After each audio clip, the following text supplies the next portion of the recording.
আসসালামু আলাইকুম। স্বাগত জানাচ্ছি আন্তর্জাতিক সংবাদে। জানিয়ে দেব সর্বশেষ আপডেট আন্তর্জাতিক সংবাদ। শুরুতেই সংবাদ শিরোনাম, পরে বিস্তারিত। সীমান্তে ব্যাপক গোলাগুলির মধ্যে এবার ভারতের হাতে পাকিস্তানি রেঞ্জার আটক। পরমাণু আলোচনা নিয়ে খামেনির উপদেষ্টার কড়া বার্তা। দক্ষিণ লেবাননে একাধিক ইসরায়েলি ড্রোন হামলা। দক্ষিণ সুদানে হাসপাতালে বোমা হামলায় অন্তত 7 জন নিহত। এবং সর্বশেষ জানিয়ে দেব, ভারতীয় পতাকাবাহী জাহাজ নিষিদ্ধ এবং ভারতের বিরুদ্ধে পাল্টা পদক্ষেপ নিল পাকিস্তান।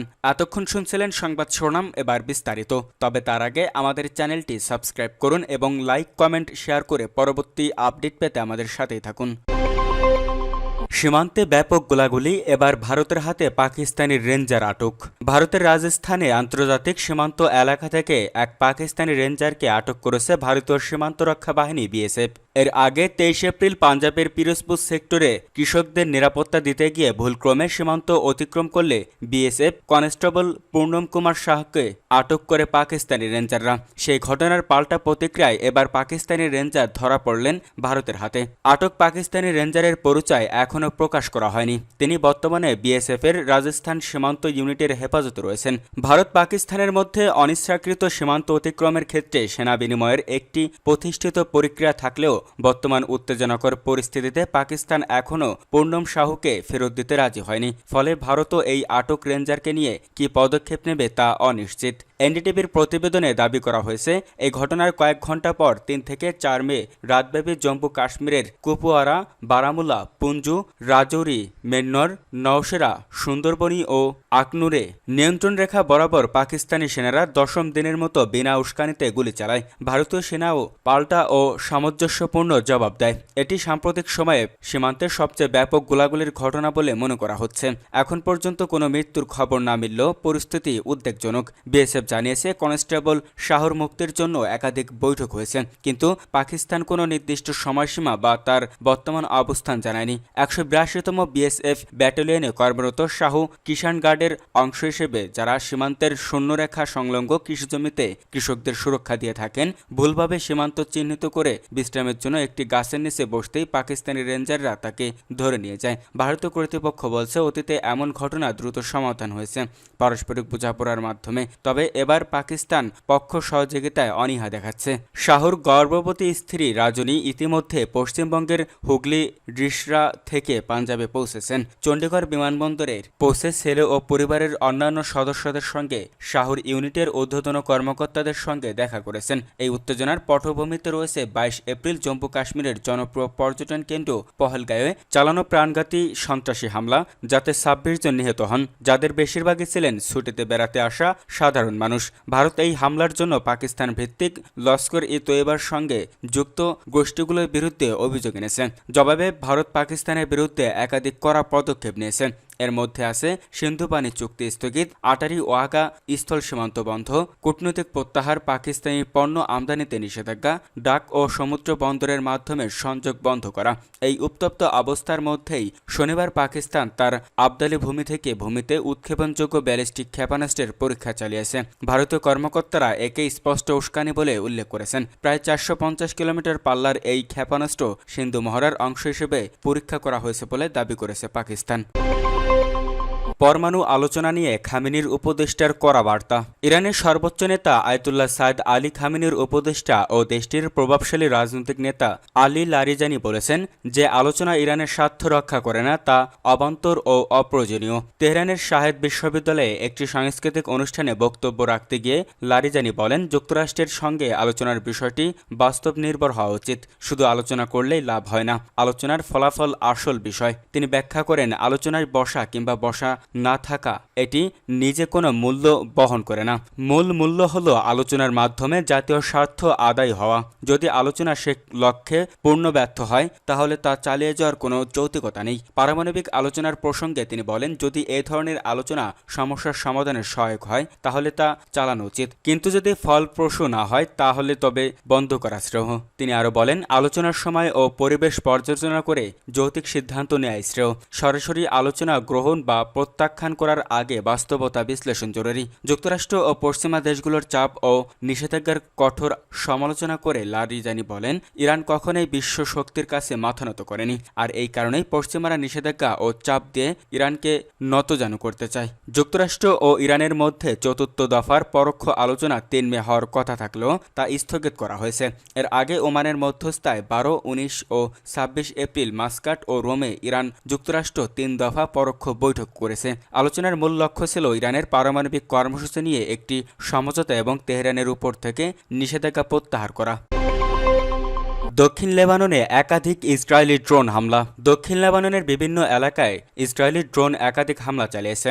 স্থানীয় সংবাদ মাধ্যমের বরাত দিয়ে আল মায়াদিন জানিয়েছে, তুলসা শহরের উপকণ্ঠে একটি ড্রোন হামলা চালানো হয়, আর একটি হামলা হয় কাবরিখা শহরে। এছাড়া মার্কাবার কাছে একাধিক গ্রেনেড ফেলা হয়। খবর শাফাক নিউজের। তবে এখন পর্যন্ত এই হামলাগুলোর ফলে কোনো হতাহতের খবর পাওয়া যায়নি। ইসরায়েলি সেনাবাহিনী এখনও এই বিষয়ে আনুষ্ঠানিক কোনো বিবৃতি দেয়নি। উল্লেখ্য, ২০২৩ সালের ৮ অক্টোবর গাজায় যুদ্ধ শুরুর সমান্তরালে ইসরায়েল লেবাননে সামরিক অভিযান শুরু করে। পরবর্তীতে ২০২৪ সালের ২৩ সেপ্টেম্বর তা পূর্ণাঙ্গ যুদ্ধে রূপ নেয়। লেবাননের সরকারি পরিসংখ্যান অনুযায়ী এই যুদ্ধে এখন পর্যন্ত ৪,১১৫ জন নিহত ও ১৬,৯০৯ জন আহত হয়েছেন, যাদের বেশিরভাগই নারী ও শিশু। এছাড়া অন্তত ১৪ লাখ মানুষ তাদের বাড়িঘর ছেড়ে পালাতে বাধ্য হয়েছে। ২০২৫ সালের ১৮ ফেব্রুয়ারির মধ্যে ইসরায়েলকে সম্পূর্ণরূপে দক্ষিণ লেবানন থেকে সরে যাওয়ার শর্তে একটি অস্ত্রবিরতি চুক্তি হয়। তবে ইসরায়েল এখন পর্যন্ত আংশিক সেনা প্রত্যাহার করেছে এবং 5টি গুরুত্বপূর্ণ অবস্থান দখলে নিয়েছে। যুদ্ধবিরতি কার্যকর হওয়ার পর থেকে ইসরায়েল এরই মধ্যে লেবাননে ৩,০০০ বারের বেশি চুক্তি লঙ্ঘন করেছে বলে অভিযোগ উঠেছে।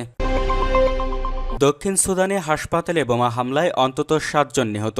দক্ষিণ সুদানের একটি হাসপাতালে বোমা হামলায় অন্তত ৭ জন নিহত ও ২০ জন আহত হয়েছে বলে জানিয়েছে আন্তর্জাতিক চিকিৎসা দাতব্য সংস্থা ডক্টরস উইদাউট বর্ডার্স। বিশ্বের সবচেয়ে নবীন রাষ্ট্রটিতে আবারও সর্বাত্মক গৃহযুদ্ধ শুরু হওয়ার আশঙ্কা ক্রমেই বাড়ছে। MSF এক বিবৃতিতে দক্ষিণ সুদানের উত্তরাঞ্চল ওল্ড ফ্যাঙ্গাক এলাকায় তাদের হাসপাতালে উদ্দেশ্যমূলকভাবে বোমা হামলার তীব্র নিন্দা জানিয়েছে। হামলায় ওই অঞ্চলের সর্বশেষ কার্যকর হাসপাতাল ও ঔষধের দোকান ধ্বংস হয়ে গেছে। সামাজিক যোগাযোগ মাধ্যম এক্সরে দেওয়া এক পোস্টে MSF বোমা হামলার বন্ধের আহ্বান জানায়। পোস্টে সংস্থাটি লিখেছে, বোমা হামলা বন্ধ করুন, বেসামরিক মানুষদের রক্ষা করুন, স্বাস্থ্যসেবা খাতকে রক্ষা করুন। এই হামলাকে আন্তর্জাতিক আইনের সুস্পষ্ট লঙ্ঘন বলেও উল্লেখ করেছেন MSF। হাসপাতাল লক্ষ্য করে কেন হামলা চালানো হয়েছে তা তাৎক্ষণিকভাবে জানা যায়নি। অ্যাসোসিয়েটেড প্রেস জানিয়েছে, এই বিষয়ে কথা বলতে দক্ষিণ সুদানের সেনাবাহিনীর কোনো মুখপাত্রের সঙ্গে যোগাযোগ করা সম্ভব হয়নি।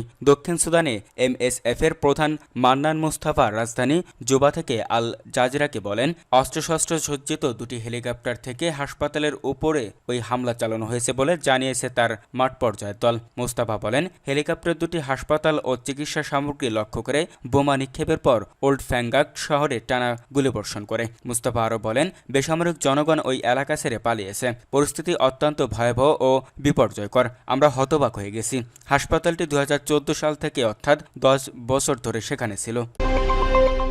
ভারতীয় পতাকাবাহী জাহাজ নিষিদ্ধ এবং ভারতের বিরুদ্ধে পাল্টা পদক্ষেপ নিল পাকিস্তান। পাকিস্তানি পতাকাবাহী জাহাজসমূহ ভারতীয় বন্দর ব্যবহার নিষেধাজ্ঞার পর এবার পাল্টা পদক্ষেপ নিল পাকিস্তান। দেশটি জানিয়েছে, ভারতীয় জাহাজসমূহ পাকিস্তানি বন্দরে প্রবেশ করতে পারবে না। পাকিস্তান পাল্টা এই পদক্ষেপের কথা ঘোষণা দিয়েছে।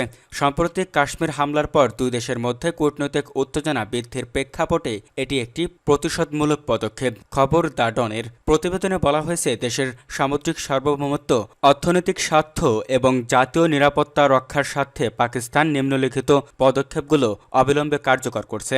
ভারতীয় পতাকাবাহী কোনো জাহাজ পাকিস্তানি বন্দরে প্রবেশ করতে পারবে না। পাকিস্তানি পতাকাবাহী কোনো জাহাজ ভারতীয় বন্দর সফর করবে না এবং বিশেষ কোনো ছাড় প্রয়োজন হলে তা পৃথকভাবে আলোচনা করা হবে। এর আগে শনিবার প্রকাশিত এনডিটিভির এক প্রতিবেদনে বলা হয়, পাকিস্তান থেকে প্রত্যক্ষ বা পরোক্ষ সব ধরনের আমদানি নিষিদ্ধ করেছে ভারত সরকার। এছাড়া ভারতের বন্দরে পাকিস্তানি কোনো জাহাজ ভিড়তে পারবে না বলেও নিষেধাজ্ঞা জারি করা হয়েছে।